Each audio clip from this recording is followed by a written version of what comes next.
السلام علیکم ناظرین، MIM نیوز کراچی کے ساتھ میں ہوں طیبہ سید۔ کراچی ہول سیلرز نے کمشنر کراچی سہیل راجپوت کی فہرست پر شے خوردنوش فروخت کرنے سے انکار کر دیا اور کہا یومیہ کروڑوں روپے کا نقصان نہیں کر سکتے۔ تفصیلات کے مطابق کمشنر کراچی سہیل راجپوت کی گروسری کی قیمتوں کی فہرست متنازع بن گئی۔ ہول سیلرز نے کمشنر کراچی کی فہرست پر شے خوردنوش فروخت کرنے سے انکار کر دیا۔ چیئرمین ہول سیل گروسرز کا کہنا ہے کہ یومیہ کروڑوں روپے کا نقصان نہیں کر سکتے۔ دالوں اور چنے میں فی کلو 20 سے 30 روپے کا فرق آ رہا ہے۔ ریٹ لسٹ ٹھیک ٹھاک کی گئی تو ہم مجبوراً کاروبار بند کر دیں گے۔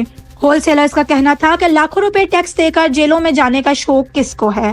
ریٹ لسٹ نمائشی اقدام ہے، تاجروں پر صرف جرمانے کیے جائیں گے۔ گزشتہ روز کراچی کمشنر سلیم راجپوت نے شے خوردنوش کی قیمتوں کے نوٹیفیکیشن کو جاری کیا، جس کے تحت دودھ کی ڈیری فارمر قیمت 180، ہول سیل 188 اور ریٹیل 200 روپے فی لیٹر مقرر کی گئی ہے، جبکہ مرغی کے گوشت کی قیمت 598 روپے فی کلو مقرر کی گئی ہے۔